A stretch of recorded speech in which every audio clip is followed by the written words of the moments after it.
Hello friends, welcome to my channel career site. आज एक नई जॉब की नोटिफिकेशन लेके आपके पास मैं आया हूँ। आज का जॉब नोटिफिकेशन जो है office of the district commissioner Karimganj, ये जो है करीमगंज है, ये आसाम का है। ठीक है, यहाँ पे देख लो गवर्नमेंट ऑफ आसाम लिखा हुआ है, आसाम का है। तो यहाँ पे जिस पोस्ट के लिए छोड़ा गया है, यहाँ पे देख लो नेम ऑफ द पोस्ट जो है रैन रिकॉर्ड असिस्टेंट, इसके लिए छोड़ा गया है। ठीक है, नंबर ऑफ पोस्ट की बात करें तो 28 है, 28। एंड यहाँ पे देख लो कैटेगरी वाइज दिया गया है किसका कितना है। ठीक है, यूआर के लिए कितना है, शेड्यूल कास्ट के लिए कितना है, एक्स सर्विसमैन मान लो कि किसने वहाँ पे काम किया है तो वो भी अप्लाई कर सकते हैं अगर। ठीक है, वहाँ पे काम करते थे लेकिन अभी काम नहीं करते थे, अगर कोई ऐसे व्यक्ति है तो ज़रूर से अप्लाई कर सकते हैं। यहाँ पे फिजिकली हैंडीकैप्ड के लिए भी दिया गया है, ST hills, OBC M OBC के लिए वैकेंसीज है। ठीक है, नंबर ऑफ पोस्ट यहाँ पे देख सकते हो।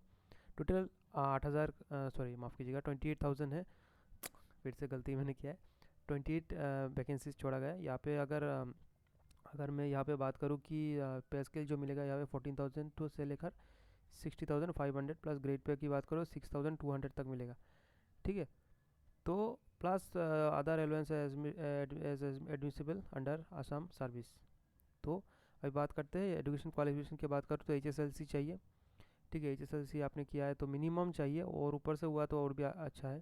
फ्रॉम सेंट्रल और स्टेट रिकॉग्नाइज बोर्ड ऐसा कोई ऐसा है नहीं। ठीक है, प्लस अदर एसेंशियल क्वालिफिकेशन इसको चाहिए ही चाहिए। अब अदर एसेंशियल क्वालिफिकेशन तो मतलब ऐसा नहीं है कि मतलब आपका नहीं होने से नहीं होगा, नहीं, ये चाहिए। 6 month record class course certificate training from the Assam survey and settlement training centre. ठीक है, ये तो चाहिए आपको, मतलब अदर एसेंशियल क्वालिफिकेशन। क्या इसके अलावा आपका मतलब मान लिया आपके पास बहुत सारे लोगों के पास नहीं होगा, जैसे कि अगर कोई भी व्यक्ति होगा ना जिसके पास एजुकेशन क्वालिफिकेशन नहीं है इसके, मतलब ये तो अच्छा चलो है सबके पास, लेकिन ये किसके पास ही होगा, आई थिंक मैक्सिमम के पास तो नहीं होगा, तो क्या अप्लाई कर सकते हो? तो इसके बारे में अगर मैं कहूँ तो नहीं, क्योंकि यहाँ पे ऐसे कोई चीज़ तो नहीं कहा गया है कि आप अप्लाई नहीं कर सकते हो। एटलीस्ट आप अप्लाई कर सकते हो, अप्लाई करके रख सकते हो, क्योंकि यहाँ पे देखो यहाँ पे लिखा गया है अदर एसेंशियल क्वालिफिकेशन कहा गया है। ठीक है, मतलब ये तो ठीक है, ये एजुकेशन क्वालिफिकेशन ठीक है, लेकिन अदर एजुकेशन क्वालिफिकेशन की बात करूँ तो यही है। तो अभी बात यही है। एंड इसके लिए और एक चीज़ जो है, और यहाँ पे और एक चीज़ देख लो, एज की अगर मैं बात करूँ। ठीक है, एज की अगर बात करूँ तो एज ऑफ द कैंडिडेट जो है 18 से लेकर 40 तक का उम्र होना चाहिए। ये सिर्फ अनरिजर्व कैटेगरी के लिए है, प्लस EWS भी हो। ठीक है, उनके लिए भी ये लागू होता है। और SC ST के लिए आप 5 साल का एज रिलैक्सेशन है, OBC के लिए 3 साल, और फिजिकली हैंडीकैप्ड अगर कोई है तो उसके लिए 10 साल का है। ठीक है, एज रिलैक्सेशन। और अगर एक्स सर्विसमैन यहाँ पे काम कर चुके हो तो अगर आप हो तो उसके लिए भी 2 साल का एज रिलैक्सेशन दिया गया है। लास्ट डेट की अगर मैं बात करूँ, लास्ट डेट 29 जनवरी तक है, 5 बजे तक।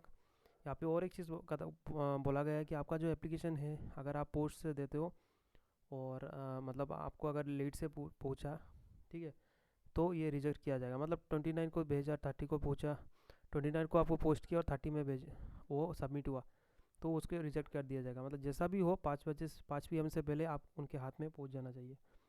Other essential criteria and general instruction to the candidate की अगर बात करूँ, name of the candidate must be registered in any employment exchange of Assam. Employment exchange card होना चाहिए आसाम का, सिंपल। और यहाँ पे और एक चीज़ कहा गया है कि और भी है, TADL इज़ नॉट एडमिसिबल। ठीक है, पेंशन मिलेगा, चाहिए तो पैसा की बात हो गया। पेंशन जो पेंशन स्कीम है, अदर रिटायरमेंट बेनिफिट्स जो है वो गवर्नमेंट का जो न्यू स्कीम है उसके आधार पर मिलेगा। ठीक है, जो भी स्कीम है। एंड देखो, candidate already in service should apply through proper channel ensuring that their application reaches this office on or before the last date of submission of application। ठीक है, तो नॉर्मली ऐसा कोई ख़ास बात नहीं है अगर कोई यहाँ पे काम कर चुके हैं ऑलरेडी इन सर्विस। मतलब यहाँ पे असल में बात किया गया है, जैसे कि कोई एक व्यक्ति है ना, कि मान ले कोई एक सर्विस कर रहा है, कोई भी सर्विस, शायद इस ऑफिस में ना काम ना भी करते हो आप, लेकिन कहीं पे कर रहे हो, तो यहाँ पे मेनली क्या होता है पता है आपको, मतलब एक NOC चाहिए, मतलब नो ऑब्जेक्शन सर्टिफिकेट का जो है उसके साथ अटैच करना पड़ता है। ठीक है, तो वही कह रहा है कि अगर इससे अप्लाई अप्लाई करने से पहले आपको नो ऑब्जेक्शन सर्टिफिकेट भी मतलब उस एप्लीकेशन को जब आप अप्लाई करोगे तो वहाँ पे सबमिट करना है। यहाँ पे लिखा नहीं है लेकिन ये करना पड़ता है, ठीक है। एंड जो भी है उसका मतलब तय जो डेट है 29 जनवरी तक, उससे पहले जनवरी है उससे पहले आपको देना है, ठीक है। एंड डॉक्यूमेंट जो टेस्टिमोनियल टू बी सबमिटेड, मतलब आपका क्या चाहिए आपको, अगर जो उसका सर्टिफिकेट है आपके एडमिशन सर्टिफिकेट या फिर कास्ट सर्टिफिकेट हो गया, यही चाहिए आपको, ठीक है। आप एडमिट कार्ड दोगे, आप मार्कशीट दोगे फाइनल का, ठीक है। प्लस आपका जो हो गया जैसे कि पास सर्टिफिकेट हो गया, मार्कशीट हो गया, जो भी है वो सब देना पड़ेगा। एंड और यहाँ पे जो अदर एसेंशियल क्वालिफिकेशन का भी जो है उसका भी सर्टिफिकेट आपको अगर है तो देना ही पड़ेगा, ठीक है। हाउ टू अप्लाई, यहाँ पे देखो ये ऑफलाइन ही होगा, ठीक है, ऑनलाइन होगा। Application for standard from as prescribe in part 9 of Assam gazette, ठीक है, यहाँ पे है। इसको आपको डाउनलोड करना है, आपको गूगल से भी मिलेगा या फिर किसी जो डीसी ऑफिस के किनारे बहुत सारे शॉप्स में है, वहाँ से भी आप ले सकते हो इसको, ठीक है। अप्लाई करना है उसके लिए। अच्छा, और एक बात है, रजिस्ट्रेशन के लिए किसी तरह का कोई पैसा नहीं चाहिए।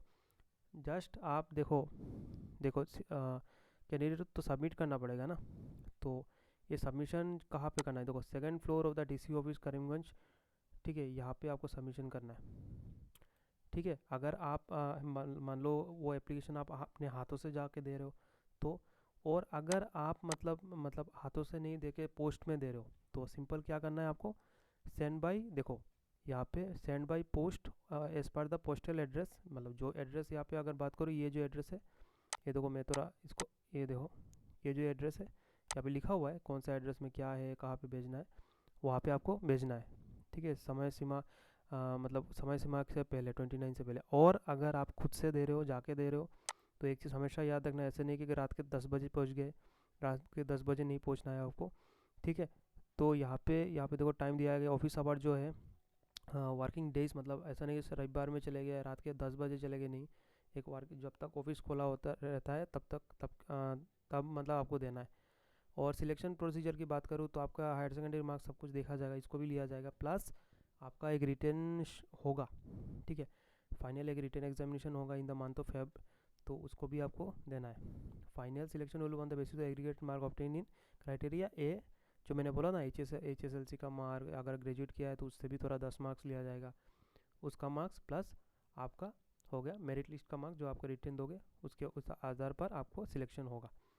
तो यही था आज का जो है जॉब का नोटिफिकेशन। फिर मिलते हैं कई कुछ और एक नई जॉब की नोटिफिकेशन के साथ। तब तक के लिए तब तक के लिए आप मेरे साथ बने रहे, और क्या ही कहूँगा, ठीक है। न्यू एप्लीकेशन के आने के तक जो भी है, thank you for watching my video, thank you.